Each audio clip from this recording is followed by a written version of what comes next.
Tá aqui o Luke. O que você quer mostrar pra mim aí? Fogo. Olha o tamanho que tá o nosso fogo, Luke. Caramba, hein, bicho? Parecendo festa São João. Esse fogo aí vai queimar até amanhã, alemão.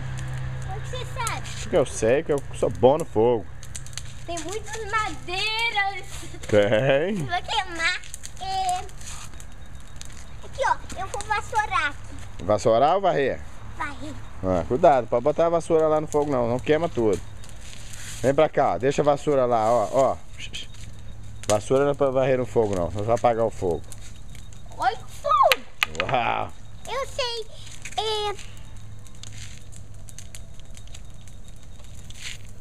Você sabe o que são aquelas bolinhas? São os menininhos indo pra escola.